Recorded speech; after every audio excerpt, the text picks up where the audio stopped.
Shut that off. Hi, everybody. Did everybody get a handout? Do we have a handout? You can take some notes. So, my spiritual gift is teaching, so I always like to see my students taking notes. Plus, if you're over 50, you're not going to remember anything I say by 8:30. You know, those of us. I'm 57, so I know exactly what happens. You have to take notes, or else this is just a lecture, really. It really is just a lecture. And I kept it down to 7 slides, no bullet points. I don't like bullet points in my presentations, but I have points, but no bullet points. Most of them are 3 points at the most, because I know about learning styles and training. Your brain's going to go, you're going to be visiting Florida every 20 seconds on me, so I have to bring it back. Every 20 seconds you'll be thinking about the car, the sun outside, the kids at home, and I have to kind of bring you back to what I want to say. So I wanted to, Charlie and I were going back and forth on this topic because he wanted me to talk about technology, and I know that Wayne is coming in October, who's really good at LinkedIn and some of those things. And I wanted to kind of mix it up a little bit from technology and also from not leaning too heavily on technology like LinkedIn or Twitter or Facebook or resumes or cover letters. There's a big change happening in the economy and the way you're looking for jobs. Resumes are basically being thrown in the garbage, and HRs are using LinkedIn to possibly not want to talk to you. They can look at your profile. So they're watching you in social media. This is a totally different world than what my father or grandfather lived in. It's a digital age. I think most of these teenagers are going to have to have neck surgery on their neck because this is what they do. You take them out to dinner, and that's the way it is. It's knowing computers, knowing technology, and I don't think age has anything to do with it because I'm 57. So you can't tell me that I was born in 1956. I had to learn the computer, and now I know Windows, Macs. I have a Kindle. I mastered the iPad. Technology for me is nothing, but I also like to break it down simple, like Sue did. Like Sue said, break it simple. Try to keep it easy. Don't make it bigger than what it is, because technology is not going to save you. Your resume is not going to save you. Cover letters, most people just throw those away when they see those. And they have these scanning systems, and they can figure out what it is, who you are, and they'll do the one, you send it in your resume, and they'll tell you they'll call you, one of those things. And it gets really difficult, and it gets discouraging, and I want to give you some hope in the fact that God can see you through these things.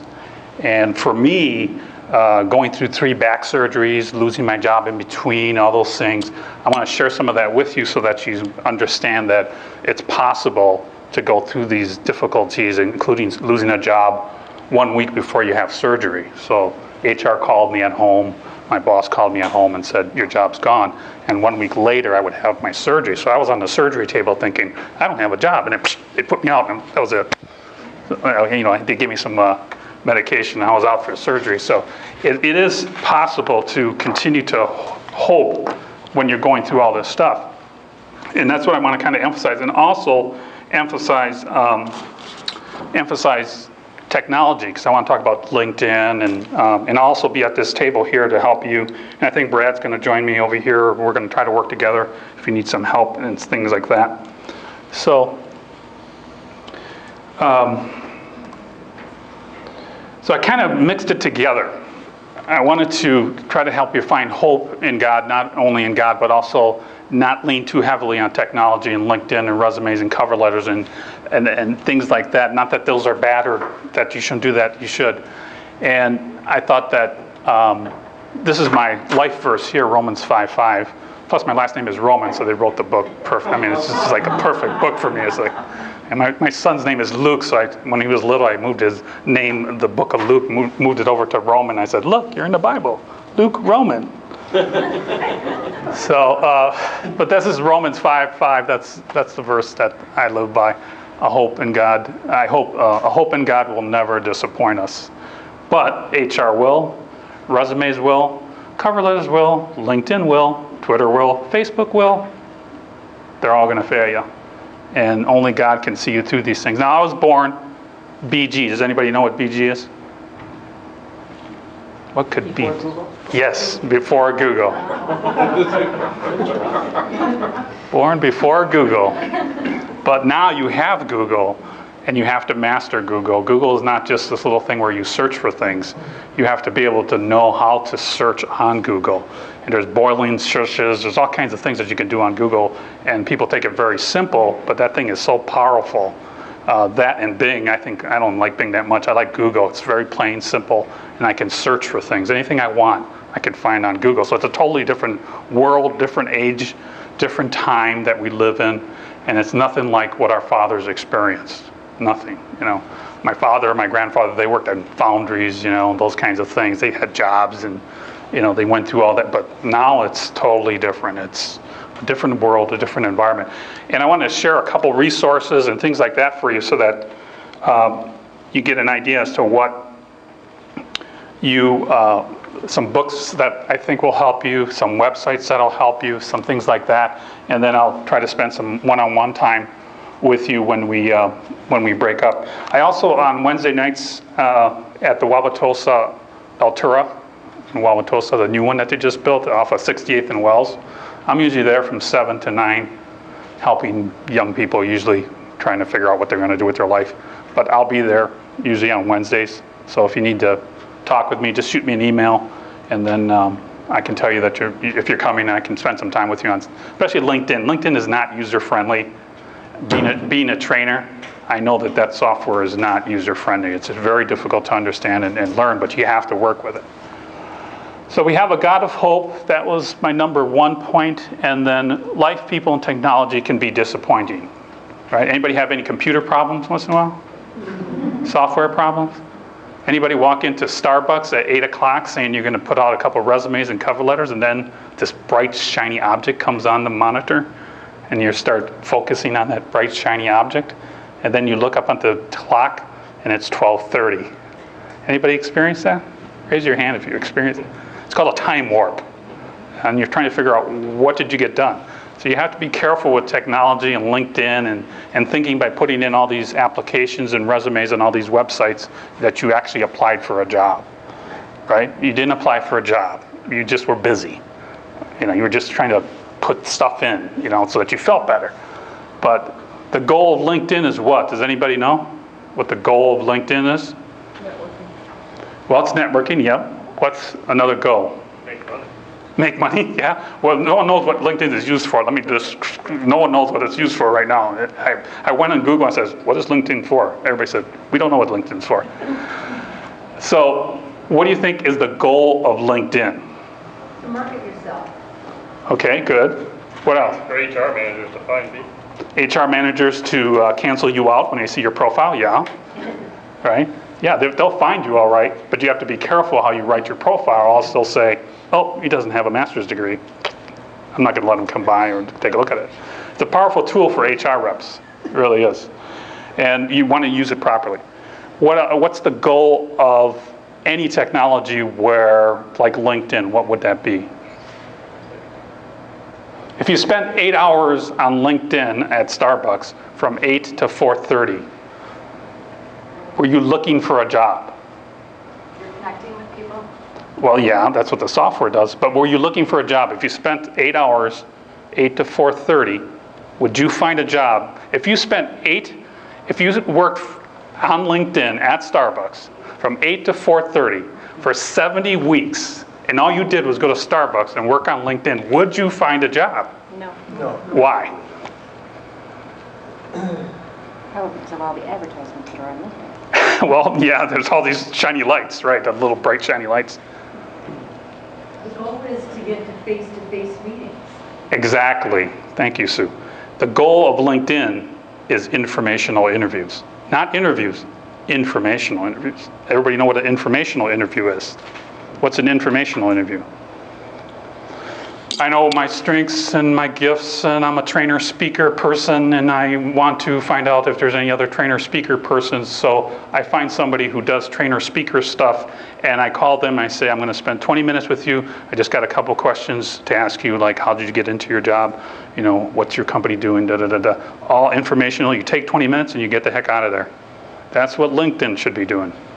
It should get you to the door, talking to the person who has the job, the skills that you want to show them, and you talk with them physically.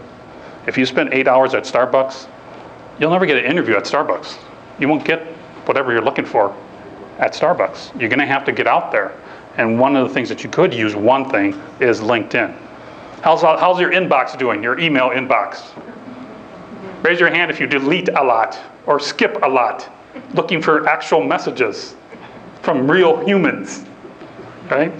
Forget the inbox sometimes. It's like you're going to have a dedicated email box to do it. And then hope in God can be an anchor for your soul, because that's what happens to us, especially, I mean, I'm going to speak more from the men's side, but women struggle too. But for men, it's an identity thing. Our jobs are our identity. I mean, my dad, when we were growing up, the first thing he asked us is, how much money you make? And he was Puerto Rican, we're Puerto Rican, so he would break up with the Spanish, you know, how much money you make? Every friend that came over, we were embarrassed. He would ask, how much money you make? How much money you make? That's all the words that he knew at the time. How much money you make? 3 English words. And we'd be like, oh, Ma, can you tell him not to ask? But he was focused on his work. My grandfather worked on the foundry on 4th Street there off of Mitchell Street. My father worked in the foundry. And that's, my father, there's 7 of us. All 7 of us. My father decided to live in a white German Polish neighborhood, and we took on all the values of the Germans and the Polish people. And we ended up, my brother's a doctor, my other sister's a loan officer, whatever I'm doing right now with my life. And all these my brothers and sisters all succeeded because my dad wanted us to succeed. And we sort of absorbed the values of the neighborhood, and we became more than what we would ever think of. You know, so those are things that as you learn and as you grow, you realize, wow, my past, you know, really had an effect on me. All right, 3 books. So here's your first resources. I'm just going to give you a couple resources that I find. These are the 3 books. The Bounce Back book is Sherry Thomas, and I'm linked in with her. I don't know if you link in with your authors, but I'm linked in with Richard Bowles. He's one of my connections on LinkedIn, and so is Sherry. Of course, John MacArthur's not, but he's on Facebook with me. But I'm hooked up to any book authors. I try to hook up with them on LinkedIn. If they have a Facebook page, I hook up with them so I can hear and talk to them. And I ask Sherry some questions about her book, and Richard Bowles doesn't answer any questions right now. He's getting older. But What Color is Your Parachute has been written since 79, I think, 1978, 79. And people say, oh, yeah, I read that. No, Richard Bowles says, every year it comes out, you have to read the book. That's what he says in this book, this version. This is 2013. So I have the 2013 version. But in that book, he says, no, you have to read his book every year. Life changes, times change, economy changes. You have to read the book every year. And that book literally changed my life. And you have to master that book. You have to come up with a diagram of what you love to do, the places you want to work. And he talks about informational interviews, and he talks about thank you letters and things like that. And he does just a great job. And every year I look at his book. I don't buy them every year. But this year, I bought this one. This is on my Kindle, and I moved it into my Mac. I'll show you what it looks like there. And then the Bounce Back book, Sherry Thomas. You can tell by the title that that's what it's about. It's about bouncing back. She had one time she got into 3 different job situations, and each time she got laid off. There's one chapter just on the 3 layoffs, and she's got all this skill and all this stuff, and she just talks about bouncing back from where you are. And that gives you some hope. Bouncing back, you don't have a job right now, things aren't going right, and you want to be able to bounce back from that situation, or whatever you're in. And she does a great job of kind of sharing some things, and I'll share a couple. And of course, the Bible, the Word of God. That really is the basis of hope. I mean, without the Bible, without Scripture, without prayer, I don't think I would have made it through some of the things I went through. So that's really, those are the 3 books that I'm generally looking at. The Bounce Back book is fairly new, but if I had 2 books, if I was trapped on an island and I had 3 books to read, or 2 books to read, I would grab my Bible and grab What Color is Your Parachute. Those are the 2 that I would have and read on an island. And those are 3 resources that you can look at. So what I did was I have a Kindle Fire, and there's my granddaughter. She's splashing water at her grandmother. She thinks her and I thought it was funny. She didn't think it was funny. But we have different programs, and this is how, these are actually books in a library that I sent from my Kindle, Amazon.com, went into my Kindle, and then I have a library of books that I can go to. So I have my Bible right on my Mac, and I can move it into my Kindle if I want to read it. And then the Bounce Back book and What Color Is Your Parachute and some other books that are free, like Aesop's Fables and Treasure Island, things like that. So this is another dose of technology that you can have your books right at your computer or right at your Kindle.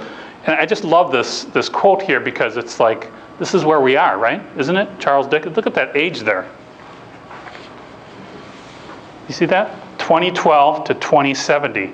Everybody see that? 2012 to 2070? What's it say up there? 1812. Oh no, our problems only happened in 2013, right? It was happening then. And he does such a great job of introducing his book here, The Tale of Two Cities, but I'll just go a couple. It was the best of times, it was the worst of times, it was the age of wisdom, and look at how much foolishness there is, and belief. And what I like about this technology is I can click on that big word, and it gives me the definition of it. Incredibly, I don't even know how to pronounce it. But it's a really good book, and you don't have to get the electronic book, but look at his first chapter. Look at what his first chapter is titled in his 2013 book. Can you believe it? It's called How to Find Hope. And I didn't know that before I started putting my presentation together. I was like, oh, that's perfect. Wow, the first chapter of What Color Is Your Parachute in 2013 is How to Find Hope. And as I go through this, he says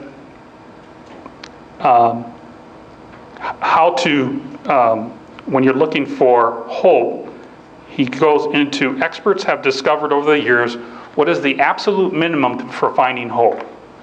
It's just this. Hope depends on taking care that we have at least two alternatives in every situation we find ourselves, with every task confronting us. Not just one to describe ourselves, but two ways at least to describe ourselves. Not deciding upon just one career, but two careers.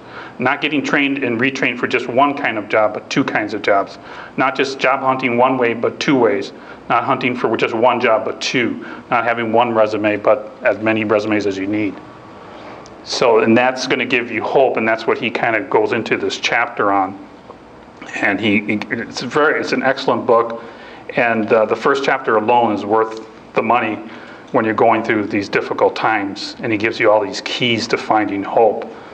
And it's a very, very good book. And of course, I've been reading it since, I'm 57 now, so I must have been, I started reading his book like when I was 27, about 27, 26. I had 3 kids. I think my third kid was, my wife was pregnant with my youngest.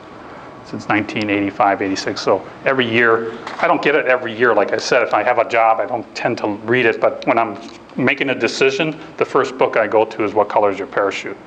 It's the first book I go to. I redo my flower, redo my skills, redo my assessments. Is this, speaking training thing, is this really what I want to do? That kind of thing. So that okay, I can maybe I can tweak the speaking training thing so it's a little bit more on the technology, because I like the technology stuff, but yet I like speaking, training, and teaching. So how can I combine the two? That kind of thing. Bring up the combinations of more than one gift that you want to use. And then Sherry's book, the Bounce Back book, if you want to get that. What she does is she breaks down the books by just going into, let's see if I can go back here, the situation, the action steps, and the lessons learned. How many of you journal? How many are journaling your experiences right now? 1, 2, okay. All of you should be journaling. So you have to journal your experiences. I've been journaling since, oh man, I can't remember. It had to be, I must have started journaling in 1970, 1978, maybe 1980. I can't remember. Anyways, I have journals and journals and journals, and I have a journal now that I didn't bring it with me. My daughter gave me a journal that I do. But you want to journal your experience, journal your back surgeries, journal how your disc got herniated, journal the surgeons that you had to talk to, journal the job loss, journal the doctor experiences, the experiences in the hospital, how they called you for another position that you were qualified for. Journal, journal, journal, journal, journal, journal. Everything is journaled. Someday, my granddaughter can go to my basement and read the history of her grandfather. She can read all the times he broke his back and went to surgery, lost his job. It's all in my journal. So as you experience these things, writing it down, writing down your experience, and just telling the Lord exactly what you're feeling. Lord, I really think it's a bummer that while I'm laying here in pain, and next week is my surgery, my job is eliminated. Don't you think that's a bad idea, Lord? Don't you think it's a bad idea? I mean, if you were God, that's how you're going to do it. By the way, Bob, while you're laying here and you're waiting for your surgery, I'm going to eliminate your position. I'm not God. I'm not God. So he knows exactly what he's doing, right? So I hope in God, right? He knows exactly what he's doing. I had back surgery in October, and that didn't stick, and I had to have back surgery again in April. 2 back surgeries, same disc, within 6 months. Lord, are you sure? 2 back surgeries, Lord? Come on. Let me rest from the first one. Nope. And then, of course, the Bible and all the scriptures that encourage you and the positive things that are there. And even the Psalms and some of the things that David goes through, I think, are really important to go through. Because he's got all the emotions that a guy could ever have, I guess. Because it's like, well, you can go through the Psalms when you're feeling down and your soul is down, but you want to hope in God, and you have all these feelings. The Psalms pretty much talk about some of those things. So there's books, and there's the internet, and there's other things too. And I want to talk a little bit about technology too, and we'll talk more. And like I said, I don't have time to help everybody on LinkedIn, and I can show you my LinkedIn profile and stuff like that. But there's 3 things here that I want you to write down if you can, if you're taking notes. There's, of course, Google, learning how to search on Google, mastering Google, take a class in Google, master Google. And then you have social media. You look at the diagram to the right, and that's actually social media, all the social media in the world. You really want to get involved in social media. That's a lot of social media. It's all the different social medias, different things that you can get involved with, Facebook, Twitter, and all these things. Anybody on Facebook now? Facebook? Okay.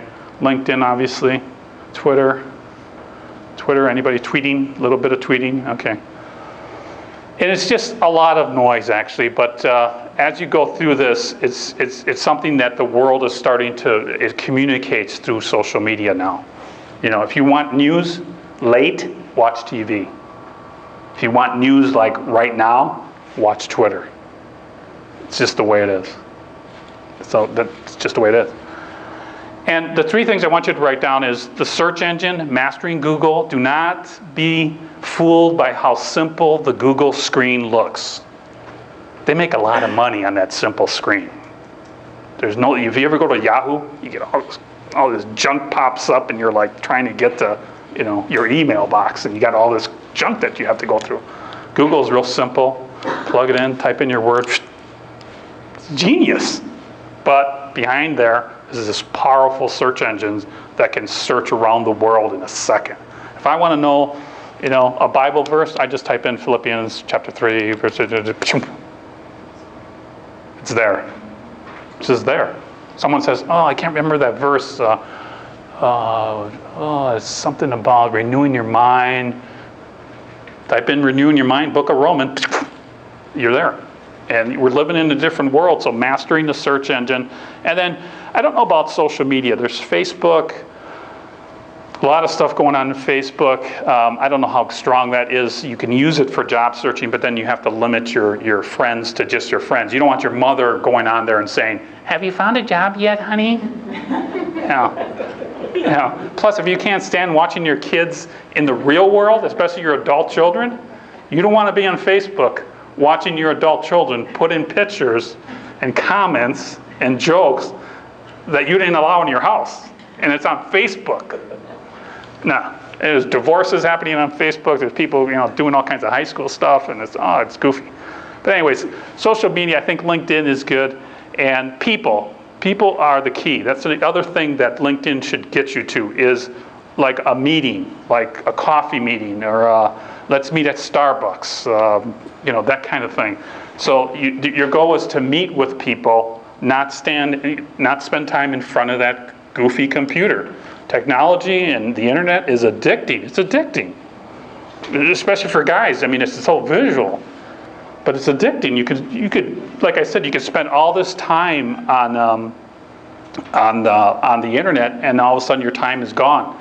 So you want to be careful with those three things. But the three things I want to emphasize here is getting to talk with people and not stay home by yourself, because that's going to lead to depression if you're been struggling for a while. You want to meet with people, talk with people, join some support groups. I go to Eastbrook Church, and my wife and I go up there. Stephen Ministries, that's a ministry that just talks about just crisis and stuff. We have a prodigal. I have a 31-year-old prodigal. Can't get his life together. No matter how hard I try, can't get it together. So we're going to this ministry to kind of talk out what we're feeling about the 31-year-old son. And my granddaughter, that's my granddaughter from him having a relationship with a girlfriend. God, what are you doing? Right? Did I raise my son this way? Right? I mean, you think about all those things. But he's still the God of hope, even through all those experiences. So the three things I wanted you to get here is social media, and I'll spend time with you on LinkedIn, things like that. And I think your emphasis should be LinkedIn, and then learning how to search, and then online resumes, cover letters, things like that. I don't know about cover letters, online resumes, learning how to apply online.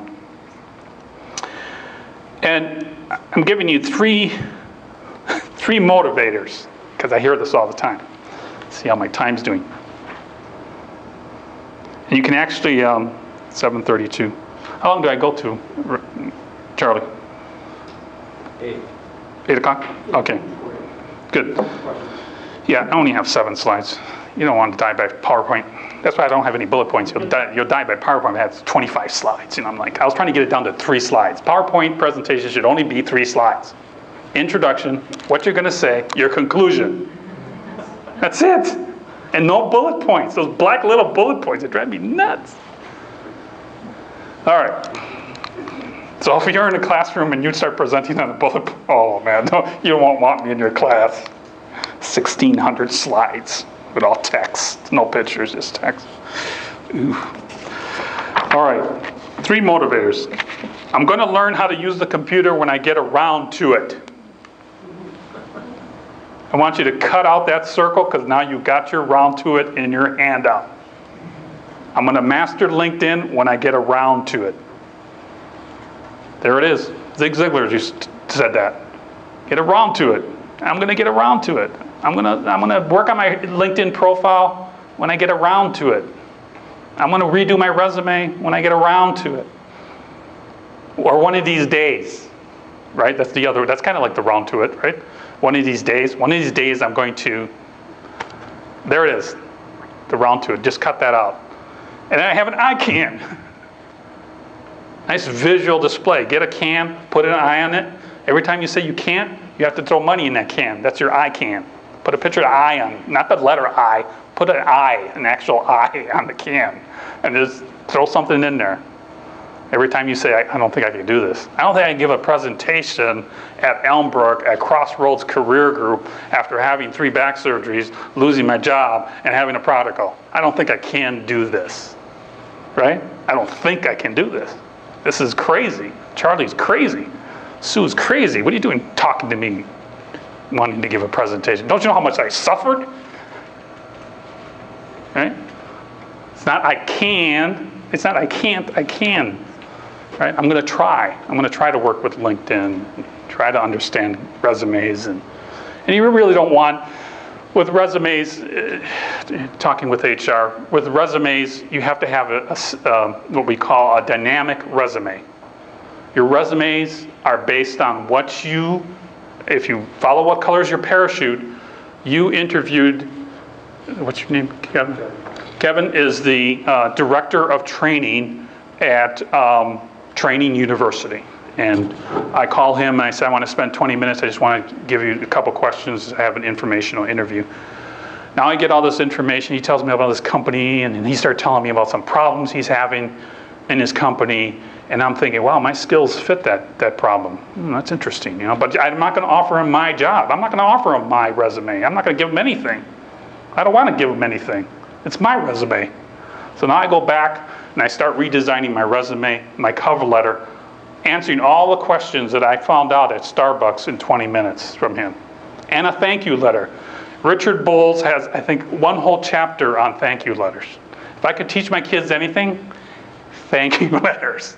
My son's on LinkedIn, and I says, did you thank that guy? Yeah, I'm meeting with this director of market. Did you thank him? Did you send him a thank you letter? Yeah, I'm working on it. When did you send in your thank you letter? The reason I got hired at Wisconsin Gas Company when I was, how old was I? Just had Zach, so I was 23. I was 23, didn't have a job, got fired from Time Insurance Company on Wisconsin Avenue, and Wisconsin Gas called saying, hey, we want to hire you to become an energy auditor.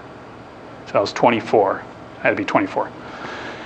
So I was 24, and as I was going through this thing about, you know, finding a job and all this stuff, I was realizing, all right, I don't have these kinds of skills that they needed because they wanted an energy auditor skill.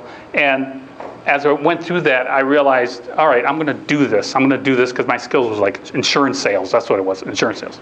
And now I was going to become an energy auditor. And I realized I could adapt to that. I could get the training that I needed, all those kinds of things. So those are some of the things that I went through. And then technology, there's my iPhone. I can't afford an iPhone right now, so I have one of these. Everybody see my iPhone? All right. This is one of these phones. This is not an iPhone. But if I could have an iPhone is a technology that you definitely would want to have as far as these days with having the technology that you need.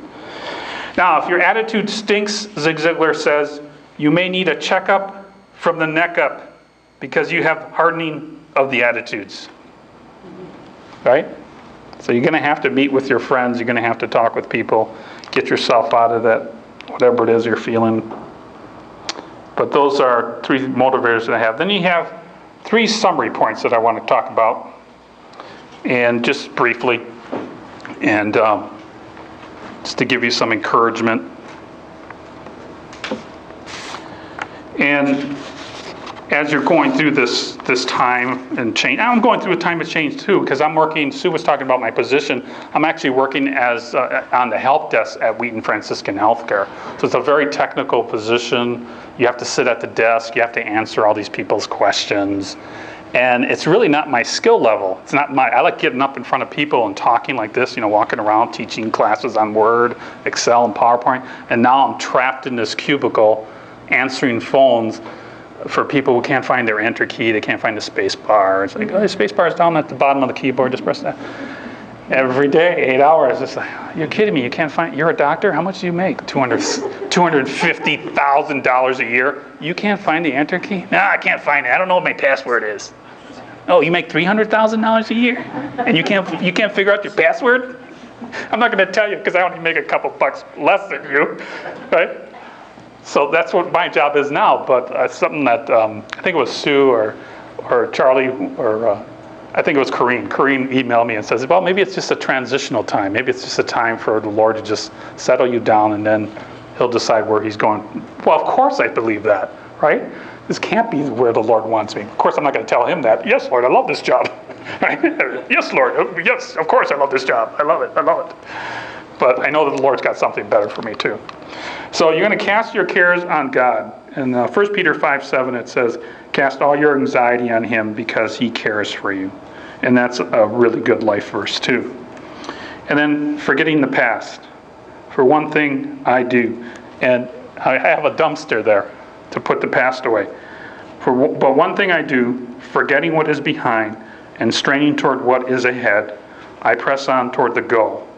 Philippians 3:13. So you want to forget the past, and really we're going to have to forget the past because we're now in the 21st century, and this is the digital age, and we have to get used to technology and LinkedIn and Twitter and all this stuff.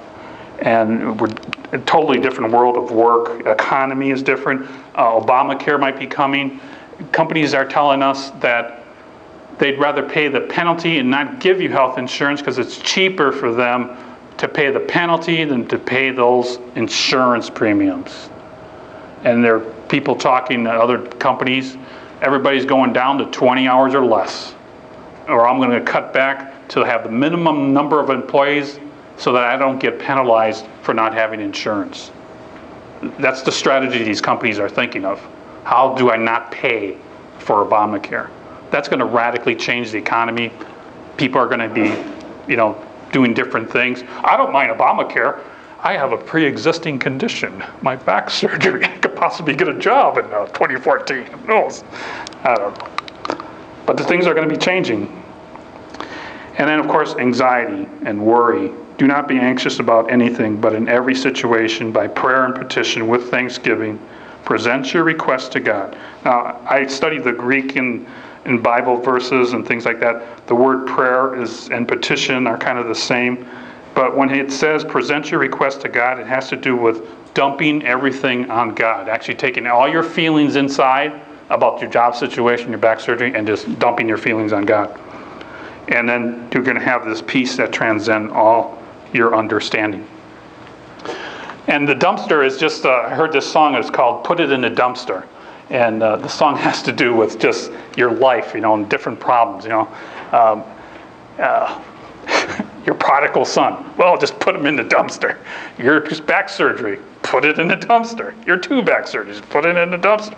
So my wife and I, every time we have these struggles or we're kind of tense, let's put it in the dumpster. So we just put it in we do this, we put it in the dumpster. And that's what you're going to have to do. Put it in the dumpster and move on. All right. So my story is, as I went through this, I had back surgery 10 years ago, and it held for about 10 years. And then all of a sudden, in June of 2012, I started experiencing this sciatic pain going down my right leg. 10 years ago, it was my left leg, and it was L5, the disc L5 that herniated. And then I had to have surgery, and then that corrected it, and it worked fine. I was actually running. In 2012, I did the Blarney run in almost 31 minutes at 56. So I was running like crazy. And then all of a sudden in June, my right leg started hurting me, almost similar to the way it hurt 10 years ago. And I realized, oh no, that feels like sciatic pain there, So then I kept going to doctors and putting it off. I didn't want to have surgery again. I don't want to have surgery. I went to every place. And then finally in September, October, I decided to have the back surgery. And so that was October, and scheduled the back surgery. And then October 15th, my boss called and HR called and said, your position's been eliminated, your training speaking position. Lord, really? That's what I like to do, Your position's been eliminated. That's where your skills are. This is what I've been doing training since, I'm going to say 1989 at Wisconsin Gas. I was a trainer. And I was a trainer, consultant, trainer this, trainer that. And my spiritual gift is teaching. So I was teaching Sunday school, teaching this, teaching that. Always teaching and training. And God goes, nah, your position's eliminated. And of course, you're not going to talk back to God, right? Because he can move other discs in that back, can't he?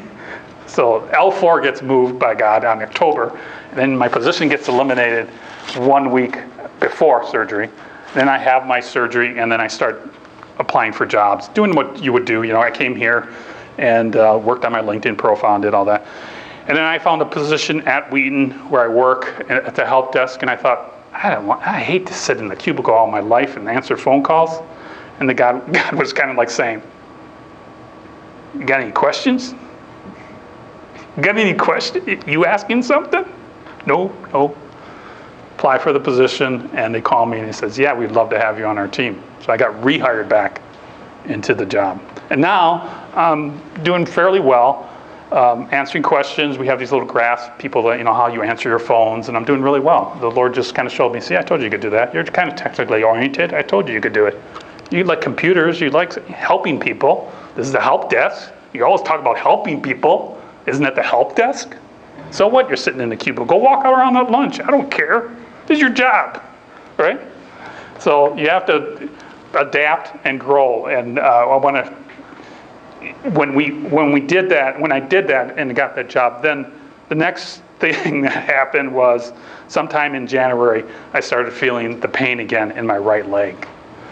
And eventually had to go get another MRI, and they found out that I had re-herniated L4 somehow.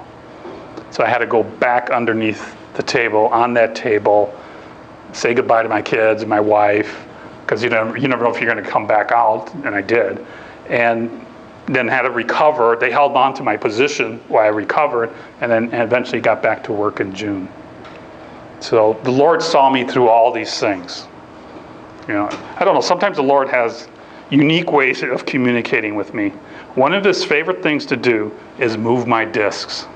If he wants to get attention from me, if he wants me to be looking straight up, he moves my discs. You might want to ask him what he wants to do. Wait, don't do it. You don't want to ask that. But one of the things that he does for me is he can move my discs. Anyone he wants. He's already moved L4, and he's moved L5, and he's moved L4 twice, right into the nerve, right into the sciatic nerve, sending pain all the way down to my toes. And my right leg still is not feeling really well. And I have to sit in chairs like this now. And this is amazing. The Lord just gave me this position. They raised my desk up 40 inches. They bought like a $600 chair for me. So I can just, if I want to do my work, I can sit like this high.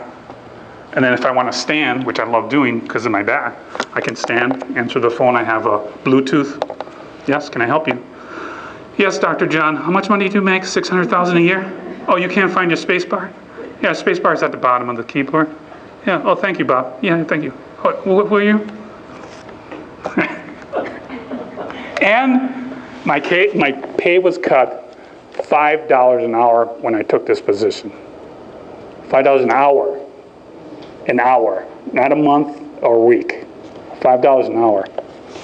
Really, Lord? Do you have any questions? The Lord would say, do you have any questions? You have a job? And the Lord saw me through that too. And it's working. All those medical bills, all the things that we're experiencing, my wife and I, going through all this. So that's my presentation. It's almost 8 o'clock. And like I said, I can't help you. I can't help everybody, but on Wednesday nights I'm over at Altura in Wauwatosa, 7 o'clock, helping people. And then you can also email me. I think my email's in the front of the handout, right? You can use that to hook up with me on LinkedIn. You can use my PC Trainer Bob. That's my email. If you're not in a group that I belong to, you can use that email and hook up with LinkedIn. And then I'm going to be at this table here just answering any questions that you might have. And I don't know, Brad, where's Brad? Is Brad here? I think Brad's going to come by and help me with some of if you have any technical questions on things. So I hope that helped. I hope that gave you a bit of encouragement. I hope it wasn't too down, but I just wanted to encourage you and give you hope on the fact that God's going to see you through these experiences and that there's always hope. And according to Romans 5:5, hope never disappoints us. Not the man hope, not the kind of hope like I hope I get a job, I hope I have, get to heaven. It's eternal hope. It's a hope in Christ. All right? Thanks, everybody.